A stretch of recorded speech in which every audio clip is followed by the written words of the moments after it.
BlackRock and Bitcoin, was it the plan all along? I think it's time for Americans and people worldwide to start paying attention. As they tell us to look this way, there's a whole nother narrative going on this way. So in today's video, we're going to break down some logic, okay? We're going to get out of the emotion. We're going to pull ourselves to a 30,000 foot overview. We're going to pull ourselves out of the tribalism, and we're going to take the middle ground and be non-emotional. What I'm here to do on this channel is to not teach you how to get rich quick. It's teach you how to use logic and look at history, patterns, and understand that every single time they get us drunk in the Coliseum, the Trojan horse comes in, the system has already been changed. So pay attention. So we're going to look at facts, figures, numbers, logic. As they told you to run from Bitcoin and told you to run from cryptocurrency, and the SEC went after Ripple, the most well-run crypto company in the world, now the CEOs, they're repeating the same things. Now their narrative is starting to change. They're like, would it be agnostic? Is that the right word? I don't even know that. Neutral. I am neutral about this. And then their narrative starts to change, but they're all waiting for one thing. And I'm going to show you. I showed you yesterday, and I'm going to show you Goldman Sachs. They're all waiting for regulation, which is right around the corner. So buckle up, get your pen and paper out, and let's get non-emotional, and let's build some wealth for our families. All right, the first thing I want to show you guys is update. A total of 12 states now. We went from 7 to 12 states now that are leading the charge to push a strategic Bitcoin reserve bill. Florida, Alabama, New Hampshire, Pennsylvania, Ohio, North Dakota, Oklahoma, Texas, Wyoming, Massachusetts, Utah, and Arizona. Yeah, let's go. I said, AZ, get in the game. So 12 states are leading the charge to push a Bitcoin strategic reserve. And you still are sitting on the sidelines thinking that cryptocurrency is a fraud. So let's listen to Brian Armstrong here, the CEO of Coinbase. He said, Bitcoin is a nice check and balance for the deficit inflation spending. This is where the logic doesn't start to kick in. So after this video, I'm going to take you from 2009 to this, and we're going to start to build our logical circuit. Your comments are important here. There's a lot of really smart people watching this channel. All I'm sharing with you is the information that I have and the things that I'm doing. But I think together we can start to piece these apart or piece this together and make good decisions for our family to free our families financially. Bitcoin is a nice check and balance on deficit spending and inflation, because if it ever gets too out of hand, people will kind of flee to Bitcoin as for safety. You know, I've heard people talk about having like there could be a sovereign wealth fund for the United States where every citizen gets a share of it on their 18th birthday. And now you have skin in the game, and whenever there's a surplus, it gets paid out as a dividend, right? Bitcoin. Okay, so now let's put on our logical circuit. Let me bring you on before we go into the next facts, figures, numbers, logic. Okay, so Bitcoin again was created in 2009 by Satoshi Nakamoto. We don't know who Satoshi is. Okay. Another thing to think about, in 2008, BlackRock, the largest asset manager in the world, was tapped by the Federal Reserve to balance out the markets. Okay. So Bitcoin was created. Nobody knows who created it. Then we cruise along. 2012, there was a lot of changes. The Mayan calendar ended. I think we had the FOMC was created. Rosie Rios was told to reduce coin and cash usage, but she couldn't. She sits on the board for Ripple. Write that down. She also said you need a shock to the system to change consumer behaviors. And then boom, we have this huge shock to the system in the pandemic. Everything gets shut down. Everything starts to change into technology. The tech companies become super wealthy. The middle class moves down to the working poor. Shock to the system. In 2020, ironically, BlackRock was tapped again to balance out the markets by the Federal Reserve. So we got BlackRock, Larry Fink, the largest asset manager in the world, tapped twice by our Federal Reserve to balance out our markets. They're the largest asset manager in the world, and Larry Fink sits on the board of trustees for the World Economic Forum. Let's reverse a couple years back. 2017, Jamie Dimon, Larry Fink told you that it's a pet rock. It's used for money laundering. And now let's fast forward. They print a ton of money. At the same time, if you watch Rig from the Start, okay, XRP Unleashed, you pull it up from Wish Fruition Productions, you will see that JP Morgan is deep in the system through Consensus, through Ethereum Enterprises, okay? They also have JPM Coin, they have Onyx, I think it rebrand, they have their own blockchain technology. So they're telling you Bitcoin's a fraud, cryptocurrency's a fraud. You touch it, you're going to get fired. Then all of a sudden, they print more money than in history from 2020 to 2022. They collapse the middle class. We have more debt than we have income. And then in 2023, all of a sudden, BlackRock is like, you know what? I made a mistake. It's a flight to quality. Interesting, right? Then we look at the 5 top holders in Bitcoin. Satoshi, we don't know who it is. Okay, this is where we put on our logical circuit, and then we'll go into some facts, figures, numbers, logic. Okay, we don't know who Satoshi is. Kind of weird. BlackRock, number 2 holder in Bitcoin through their ETF. Number 3, MicroStrategies. Okay, Michael Saylor is going all in on Bitcoin. He's number 3 in the world holder in Bitcoin. BlackRock is one of the top holders in MicroStrategies. But stop. Before he said it was a flight to quality, BlackRock was going through the back door through MicroStrategies. So again, logic. If Larry Fink really thought it was used for money laundering, then why would they go and become the top 3 holder of MicroStrategies that their strategy was to become a Bitcoin treasury? Like, that's logic, right? So if you think it's used for money laundering, then why would you go heavy into a company that is doing something that's used for money laundering, right? Okay. Just my thought process. Would love to hear your opinion. Then we got Grayscale in America. Those are the top 5 holders: Satoshi, BlackRock, MicroStrategies, Grayscale in America of Bitcoin. Bitcoin was created in 2009, right when America collapsed, and Brazil, Russia, India, China, and South Africa worked to de-dollarize. Now, all of a sudden, here we are. Trump becomes the crypto president, making America the crypto capital of the world. The SEC sues Ripple. It goes on for 4 years, ironically. Goes on for 4 years. Use your logic. 4 years, a non-egregious case. Non-egregious. Okay? 4 years they held it. And then all of a sudden, we wake up on what is the date today? Now we're in January 23rd, 2025. Pro-crypto SEC, pro-crypto White House. We got a president who wants to make us the Bitcoin capital of the world, the crypto capital of the world. And Cynthia Loomis has the Bitcoin strategic reserve that Trump wants to pull it underneath the treasury. And all of a sudden, all these other countries are going to FOMO in. You have 12 states that are applying for a Bitcoin strategic reserve. We created a Bitcoin strategic reserve, and we own a reserve for XRP within our company as well. So now here we sit. So this is all just logic, but we don't know who Satoshi is. That doesn't make any sense. It just doesn't. But BlackRock is doing, there's something they know that we don't know. So take out all the tribalism, okay? What is going to happen is Bitcoin will be number 1, XRP will be number 2. It will flip Ethereum in the next 6 years. That is my opinion. And I'm putting my money where my mouth is. My number 1 holding is XRP. My number 2 holding is Bitcoin. And I have many other altcoins. So I'm being very logical about this. I'm non-emotional, okay? I don't get fudded in. I don't get fudded out. Everybody, I think, is being played. That's just my opinion, okay? So let's go further. So that's my opinion. I would love to hear yours down below. That's just using logic. Now let's listen to Goldman Sachs. But what we have to listen to is listen to what they say and then watch what they do, okay? He's preaching. He's going to tell you again, just like the Bank of America CEO said. He said, when regulation comes in, we're going hard on payments, i.e. Ripple, XRP, XLM, JPM coin, okay? You're investing in the infrastructure of the new system. You're in before institutions.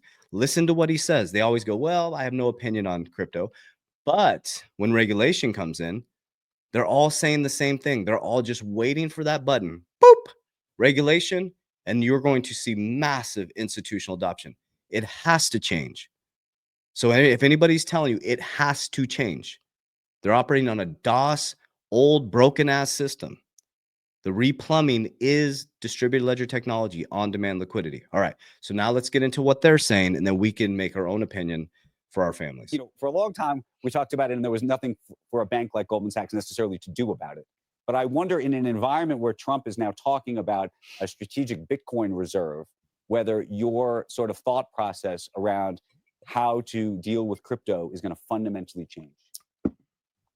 Well, first, and Andrew, we've had this conversation a number of times. The underlying technology is something we spend a lot of time on. Right. Does that not sound familiar? Exact same thing that Jamie Dimon said. Exact same thing. The underlying technology, which is distributed, which is blockchain, which is cryptocurrency, right? The underlying technology, yes. Okay, then they say this, Jamie Dimon says the same thing about Bitcoin that he's about to say. But I guarantee you, once they get regulation, they're going to be begging you to custody your crypto. Watch Goldman Sachs, JP Morgan, Wells Fargo, Bank of America. They're just waiting for that button, guys. It's something that we're utilizing and testing to create. We're utilizing and testing. Less friction in the financial system, super important. At the moment, from a regulatory perspective, we can't own, we can't principal, Right. we can't be involved with Bitcoin. But you may be able to soon. If the world changed, you and I could have a discussion about it. But you want it to change. Is that something that your lobbyists in Washington would be advocating for? I don't have a lot to say about, you know, a speculation as to a significant change like that. At the end of the day, I'm a big believer in the US dollar. I think the US dollar is super important. This is important. So did Trump said that too. And then now he's totally pro crypto. He's going to say what Trump is saying now. Crypto is not a threat to the US dollar. Money is just changing form. Get non-emotional about this.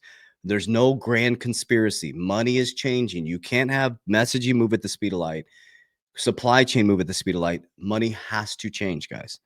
Bitcoin's an speculative asset, an interesting speculative asset. I Interesting. don't think there's a lot more to say. Let me ask you about this, though. In an America first world, and we were talking to Brian Armstrong a little bit about this the other day, is Bitcoin a threat to the US dollar? Meaning, if the United States really... I do not think Bitcoin is a threat to the US dollar. Boom. They're all repeating the same narrative, guys. Pay attention. It's like almost like a script, like the media. They're all saying the same shit. And then when the regulation hits, they're going to be like, oh, Goldman Sachs, we're ready because of regulation. Guys, they're deep in the weeds with this stuff. Okay. You're sitting on the sidelines being like, well, I'm going to wait till CNN tells me that it's no. I'm going to wait till my financial advisor comes in and says, you know what? It's like we're in before the institutions. Now you got to make your own decision. I'm just giving you the logic. Like, and you may think I'm out of my mind, but I've been doing this since 2020 and it's radically transformed my family's life. And we're not just in cryptocurrency. I'm diversified. ETF strategies, insurance strategies. We're getting into real estate. We're having some fun with this stuff. It's been life-changing for our family. Okay, so this is where it goes into why I had Larry Fink and Satoshi on the front, okay? Because you got to understand how deep BlackRock is in the system. So just in Circle, the issuer of USDC, enters tokenization, real-world assets industry by acquiring Hashnote, a company specializing in tokenizing real-world assets. The deal is valued at $1.3 billion.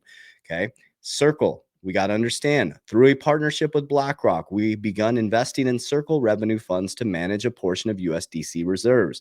We expect this reserve composition will continue to be approximately 20% cash and 80% short-term durations in US Treasury.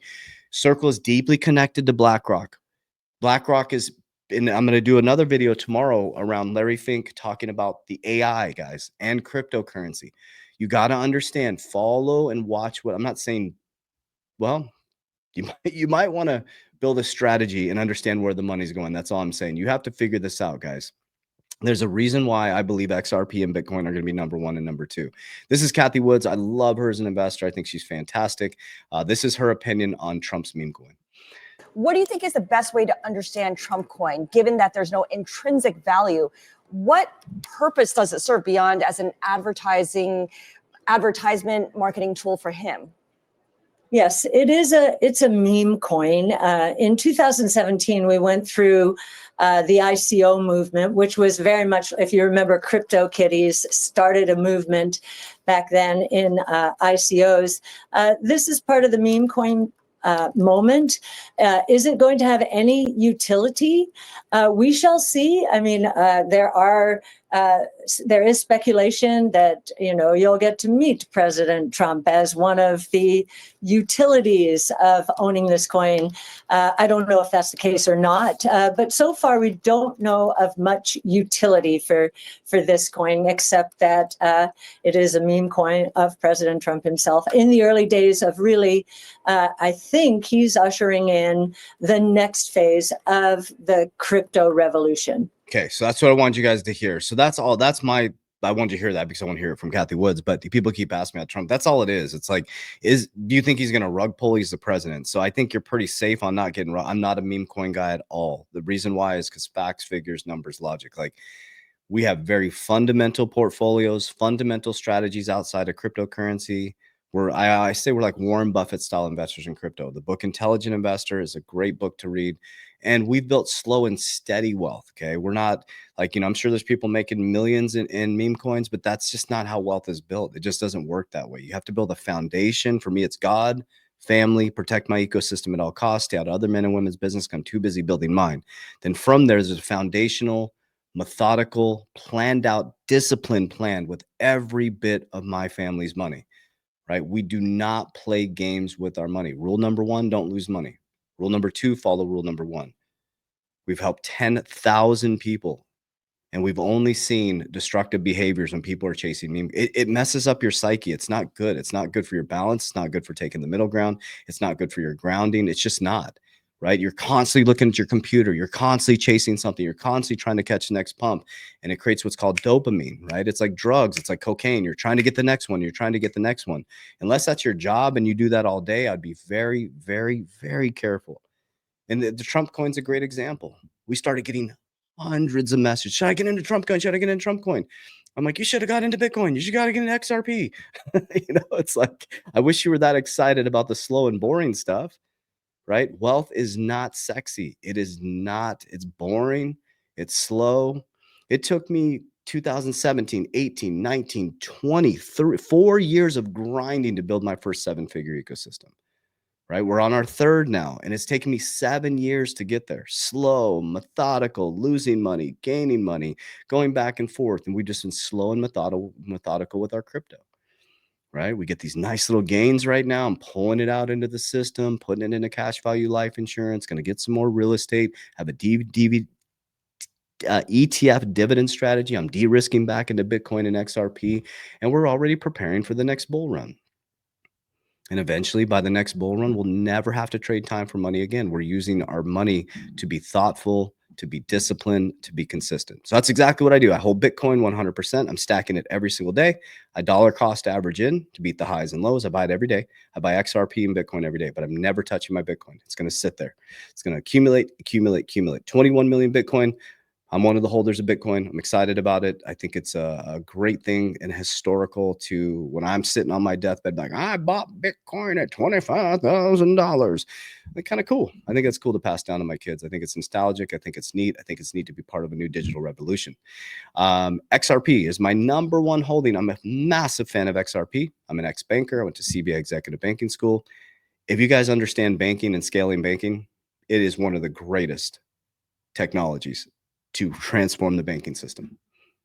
It's a simple mechanism. It solves a double spend problem. No stravostal. Money can move at the speed of light within seconds. Friction is the biggest problem in finances, and XRP solves it. It's badass. And Ripple, the company, is a juggernaut. Brad Garlinghouse is the Michael Jordan of CEOs. The guy's a beast. And it was easy to see that the SEC suing Ripple, it was all by design. I mean, 4 years, guys, use your logic. 4 years. And then all of a sudden, Trump comes in as president, pro-crypto, and then all of a sudden the case is going to get dropped. It was all by design, guys. Think about what they all said. They all had the same thing. Goldman Sachs CEO said the same thing. JP Morgan CEO Jamie Dimon said the same thing. Larry Fink was saying the same thing. They're all, hey, look over here. Stay away. We're building over here. Shh. Oh, hey, guys, water's warm. Come on in. The Trojan horse comes in.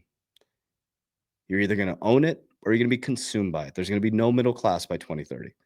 And that's why they were pissed, because the normal everyday person got in before the institutions. Just my opinion. So I love you guys. I appreciate you. Huge warning. Huge warning. I hope you made it this far into the video. I am not DMing you. I do not use WhatsApp. I don't use Telegram. I do not invest people's crypto. I do not have a trading platform. There's so many people using my likeness and image. We try to stop it. There's thousands of scam accounts out there. Okay. They use my likeness. You can't stop it. They just pop right back up. So don't, just rule of thumb, don't send anybody your money. There you go. Don't send anybody your crypto. Don't send anybody your money unless you have their phone number and it's a family member. Do not send your money to anybody. Done. Okay. We have education platforms and retirement strategy platforms. You will never send those team members money directly. So for the retirement strategies, down below, you click the link in the bio, you fill out the needs assessment, or in my social media, click the link. It's a needs assessment. They'll text you, call you, email you. We can help you with cash value life insurance, helping you insure your family, understanding how to move old money from 401ks, what we do with our profits, right? We like to protect, compound, and grow. I like to bank on myself, but what I do may not work for you. So my team will do a free needs assessment for you, a retirement strategy, but you'll never send them money directly. Okay. So you know you're with the right people. On the other side, I have an academy where we've coached over 10,000 people worldwide, subconscious mind programming, goal setting, vision creation, budgeting, our 5P framework to teach you financial literacy, financial education, how to earn, how to diversify. Okay. We also have live calls, market calls. It's an education academy. We do not invest people's crypto. We do not have a trading platform. Okay. So that will help you get in the vibe, get in the tribe. Over 10,000 people lives have been changed since 2020. I love you guys. I appreciate you. Have an awesome day. Again, share your opinion down below. I know this is just my crazy logical circuit, just brain dumping on you guys. I'd love to hear your opinion, good, bad, or indifferent, so we can grow together. Warriors, rise, get your shit together. Let's go.